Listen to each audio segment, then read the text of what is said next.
வணக்கம் நண்பா. நான் இன்னைக்கு உங்கள்ட்ட ஒரு சூப்பரான, அமேசிங்கான சர்வைவல் ஸ்டோரி தான் கொண்டு வந்திருக்கிறேன். வீடியோக்குள்ள போறதுக்கு முன்னாடி நம்ம சேனல நீங்க சப்ஸ்கிரைப் பண்ணலனா சப்ஸ்கிரைப் பண்ணுங்க. அப்பதான் இந்த மாரி சூப்பரான மூவி கண்டென்ட்லாம் 5 நிமிஷத்துல தினைக்கும் உங்கள்ட்ட நான் வந்து சேர்க்க முடியும். ஒரே ஒரு மனுஷன் 19 நாள் தனியா அமேசான் காட்டுல சிக்கிக்கிட்டா என்ன இந்த உலகத்தோட ஆக்சிஜன் சொல்ற ஒரு அமேசான் காடை வேணா வெளியில இருந்து பார்க்கறதுக்கு அழகா தெரியும். ஆனா அது உள்ள ஒவ்வொரு நிமிஷமும் ஒவ்வொரு நொடியும் மரணம் தான். அந்த மாதிரி ஒரு 19 நாள் தனியா ஒரு மனுஷன் அமேசான் காட்டுல சிக்கிக்கிட்டான்.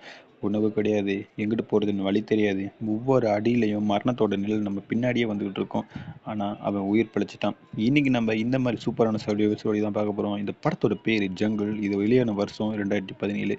இது வெறும் திரைப்படம் மட்டும் கிடையாது. உண்மையில நடந்த ஒரு சம்பவத்தை அடிப்படையா வச்சுதான் எடுத்திருக்கிறாங்க. ஒருத்தர் உயிர் பிழைச்சு வந்த கதை.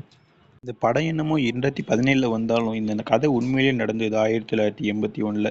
இஸ்ரேலை சேர்ந்த இந்த இளைஞரோட பேரு யோசி கின்ஸ்பர்க். நம்ம எல்லாருக்குமே ஒவ்வொருவருக்கும் ஒவ்வொரு ஆசை இருக்கும். அந்த மாதிரி இந்த யோசி கின்ஸ்பர்க்கு உலகத்தை எக்ஸ்ப்ளோர் பண்றது ஒரு ஆசை. அந்த மாதிரி ஒரு நாள் இவர் இந்த மாதிரி எக்ஸ்ப்ளோர் பண்ணுவோம் அப்படிங்கிற முடிவு பண்ணி தென் அமெரிக்காவுக்கு போறாரு. அங்க இவரோட 2 நண்பர்களான மார்க்கல் மற்றும் கெல்வின் அப்படிங்கிற 2 நண்பர்களையும் சந்திக்கிறாரு. அதுக்கப்புறம் இவங்க 3 பேருமே ஒரு பிளானை போட்டு நம்ம அமேசான் காடை எக்ஸ்ப்ளோர் பண்ணுவோம் அப்படின்னு முடிவெடுத்து ஒரு 4-5 பேர் சேர்ந்து காரை எடுத்துக்கிட்டு அமேசான் காடை நோக்கி போறாங்க.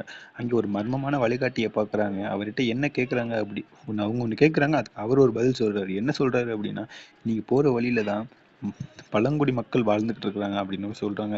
இவங்களே ஏற்கனவே சாகச ஆசையில இருக்கிறாங்க. அதனால இன்னமும் அந்த பயணத்தை நோக்கி போய்கிட்டே இருக்கிறாங்க. ஆனா அந்த பயணம் தான் அவங்களோட முடிவு அப்படிங்கிறது அவங்க 2 பேருக்குமே தெரியாது. இவங்களோட வாழ்க்கையை முழுவதுமா மாற்ற போகுதும் அப்படின்னு இவங்களுக்கு தெரியாது. ஆரம்பத்தில் எல்லாமே அழகா தான் இருக்குது. இவங்க பார்க்காத அளவுக்கு அடர்ந்த காடு, பெரிய விலங்குகள், வித்தியாசமான ஆறுகள் அப்படின்னு எல்லாமே அழகா தான் இருக்குது. இவங்களும் ரசிச்சபடியே போயிட்டு இருக்கிறாங்க.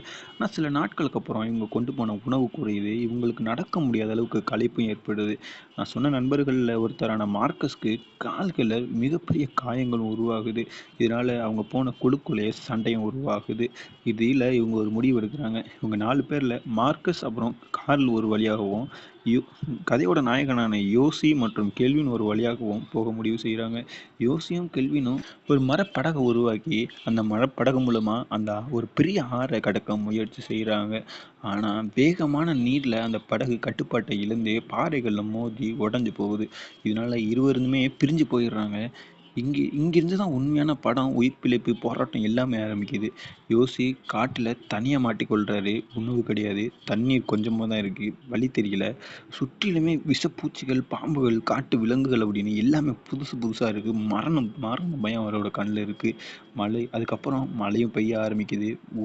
உடல்கள், உடைகள் எல்லாமே பலவீனமாகுது. அவரோட உடம்பு ஒரு மாதிரி ஆயிடுது. பசியால கிடைத்த பழங்களையும் முட்டைகளையும் சாப்பிட்றாரு. இரவில் தூங்க முடியாம கொசுக்கடியில பூச்சி கடியில இது எல்லாத்துலேயுமே அவதிப்பட்டுக்கிட்டு இருக்கிறாரு. இந்த மாதிரி ஒவ்வொரு நாளும் நரகமா இருந்தாலும் ஒரு நாள் அவரோட காலில் ஏற்பட்ட காயங்கள்லேருந்து புழுக்கள் வருவதை அவர் கவனிக்கிறாரு. அவற்றிலிருந்து மிகுந்த வலியோட மனதளவுலையும் அவர் உடைஞ்சே போயிடுறாரு. இனி என்னால் உயிரோடவே இருக்க முடியாது, வெளியே வர முடியாது அப்படின்னு நினைக்கிறாரு. ஆனால் வீட்டில் இருக்கிற குடும்பத்தினரை நினச்சி மீண்டும் எழுந்து நடக்க ஆரம்பிக்கிறாரு. ஏன்னா வீட்டுக்கு போய் குடும்பத்தை பார்க்கணும் அப்படிங்கிறனால பல நாட்களுக்கு அப்புறம் தொடர்ந்து காட்டிலேயே முழுவதுமே அலைஞ்சு திரிஞ்சுக்கிட்டு இருக்கிறாரு. இதற்கிடையில் கெல்வின் தனது நண்பர்களை தேடி கண்டுபிடிச்சி ஒரு குழுவோட மீட்கிறதுக்கு வந்துகிட்டு இருக்கிறாரு.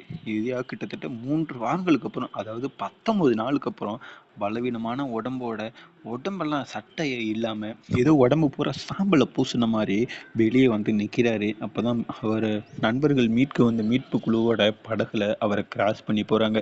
ஆனா அவருங்க நண்பர்களை அவர் பார்க்கறாரு. எந்திரிச்சு நின்று அவரால் கத்தக்கூட முடியல. அந்த நிலைமையில நீங்க இருந்து யோசிச்சு பாருங்களேன்.